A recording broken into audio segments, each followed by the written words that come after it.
Reese. I found it! I pick up the loaf and turn around to face Clone. She looks a little surprised. You found it, she says. Yeah. Clone nods. Impressive. Let's check the crystal for the next item. I pull out the crystal and the projection of the loaf appears again. Clone reaches over and taps the crystal. The projection switches to something that looks like a mini cake. Is it cake? I ask. It's basically a cake, Clone answers. Or closer to the size of a mini cake on your planet.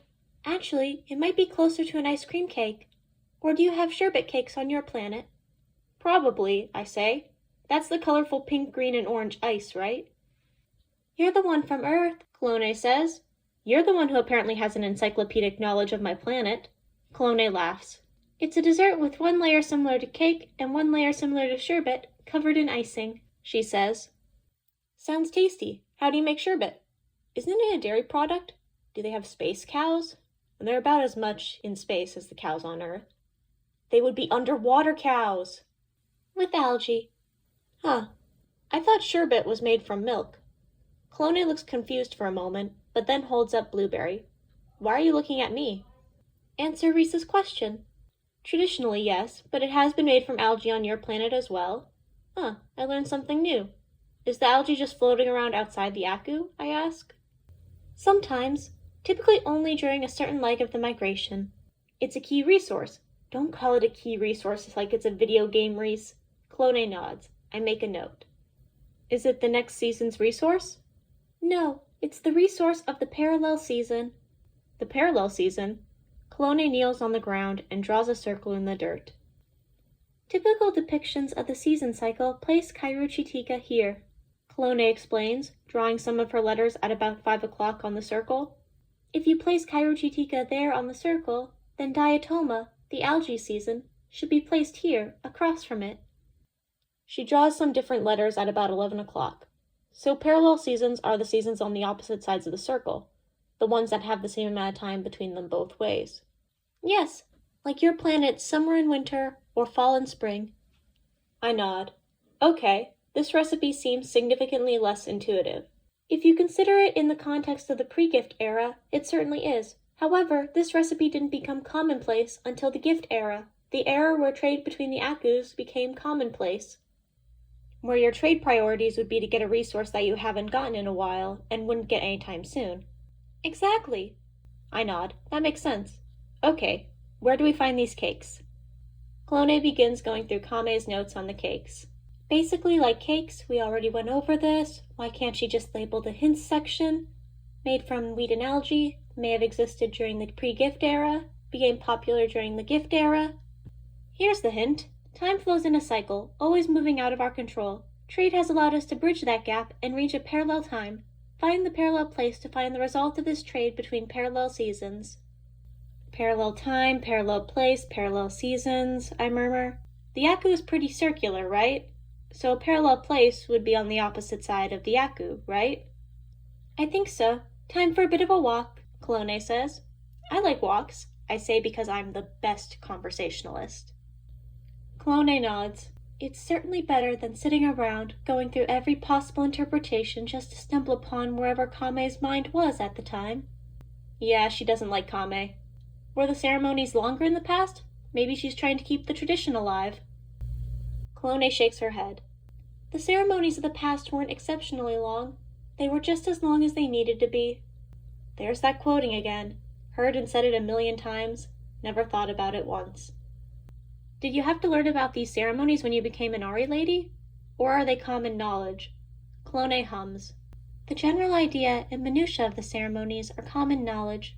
I did have to learn quite a bit more about them during my training. What was training like? It was... Clone starts. She pauses for a second before she continues. An experience. An experience? That's all you have to say? Clone hums. Yes. Laughing at that probably isn't the right response, but when I look up, Clone is smiling. Well, since you have nothing else to say about the training, could you answer some of my questions? Clone chuckles. Of course. How long did you have to train? Clone hums. That's a bit complicated to explain. Really? For one, we measure time differently. We have our own units of time. I could convert my units into your units, but that still wouldn't be completely accurate. I'm not super stingy about rounding errors. Cologne chuckles. I didn't expect you to be. It's just that certain things will be lost in translation. For example, if a human were to tell you that they spent a decade doing something when they were young, what would you think? I'd think it's impressive.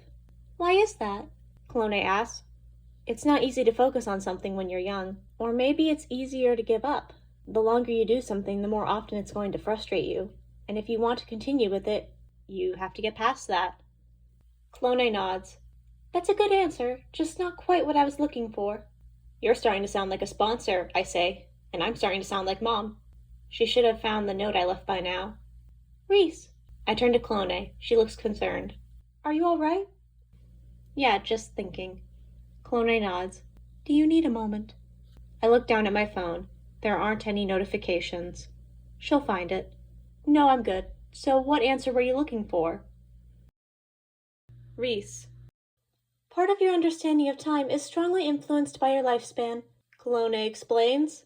I can convert the time I spent in training to your units, but since you'll consider it relative to your own lifespan, it's a bit deceptive. That makes sense. How long do you guys live? My kind's average lifespan is about 40 of your planet's years. Really? Cologne nods. That's not a lot. I mean, it's not nothing, but it's not a lot. The average lifespan of a human was that low at one point, so it's not that low, I guess. Has the average lifespan increased over the years? I ask. Like when you started trading during the gift era? Cologne smiles. Significantly. During the pre-gift era, the average lifespan was about 25 years. 25. I'll be that old in 8 years. I'd be over halfway through my life right now. How old are you? I ask. Cologne smirks. Isn't that considered a rude question on your planet? She teases. Yeah, but I've never been to my planet, I shrug. Does that mean you're not going to answer? Cologne laughs. In your years, I'm 13. Huh. She doesn't look 13. Our species reaches maturity at about 10 years old, Cologne says. That makes sense. Does that make her older than me? I'd have to do the math. Blueberry is flickering. To answer your question about how long I've trained about 8 of your years before I officially began serving as an Aria when I reached maturity. Cologne answers. Right, I asked a question. Good thing I was recording. You don't mind me having all these recordings, right? I ask. Not at all, Cologne says. Do you have any more questions? Do I have any more questions? 8 years. She's trained 8 years and worked 4. No, that's 3. Drats, you'd think I could do some basic addition after living with some of the best scientists on, well, from Earth. You were really young when you started, I begin. I was. How did you, or what convinced you to, was it fun? I ask. It seems like a choice to make at that age.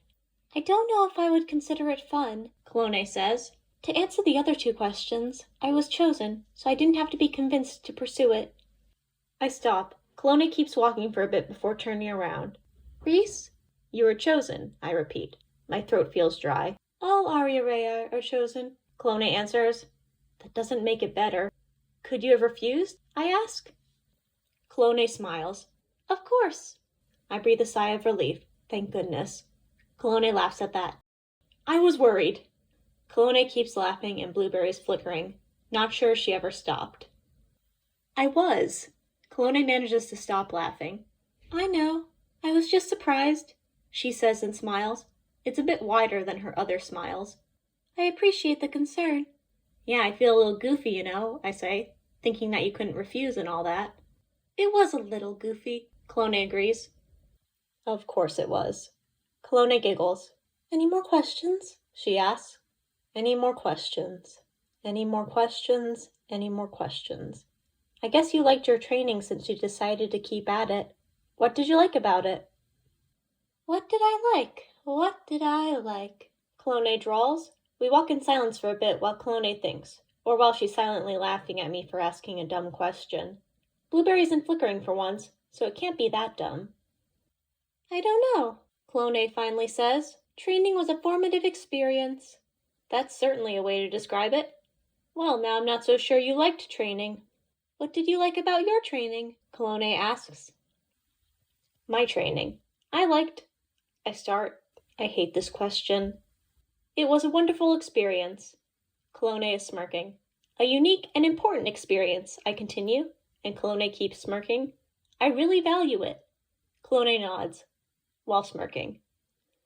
I mean it, I insist. It was a wonderful and important experience. She's still smirking. You already said that. Yeah, anyways, it was great, I conclude, still smirking.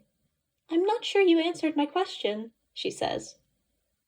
You said training was a formative experience. After I admitted I didn't know what I liked, she says, and then points to my log. You have the record.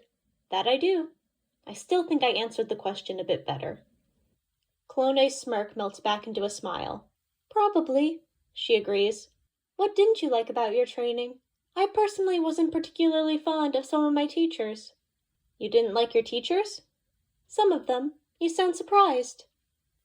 I thought Screon was your teacher, and she never said Screon wasn't. Well, that's awkward. She was one of them, Clone confirms. But I liked her. Still like her. She's a good mentor. That's less awkward. What about you? Clone asks. What don't you like about your training? I don't dislike anything really, I say. If I had to pick something, it would probably be... It's kinda hard to figure out where I'm going with it, you know? Clone is quiet for a bit. Not quite. Could you elaborate? I don't know if I want to. It's just... How do I say this? It's hard to see the end. I don't know why I'm going through all the classes sometimes, pouring hours upon hours into something when I don't know how much it will matter in the end. Like, if I didn't spend all that time studying, if I just spent it doing nothing, I'd still be on the base. I can't really go anywhere, it's kinda costly to leave. So, yeah. I see, Clone says. I'm sure there's some benefit to studying. There are different jobs on the base, right? Some of them certainly require more training. That's true, but there are only so many roles that are necessary on the base. And I don't know if I could be passionate about any of them. And if I'm one of the useful roles, I'll just be a copy of someone we already have. I already know I'll never be able to compete with everyone else on the base, and even if I could, would that really be a good thing? But what? Clone asks. We've been walking for a while. Are we almost there? I ask. Coward. Clone doesn't answer me for a bit. Almost. It's just up ahead, she finally says. I look up to see another collection of rocks like the first settlement, covered in the engraved text and gashes. The red wheat doesn't grow here either. Let's find some cakes, I say.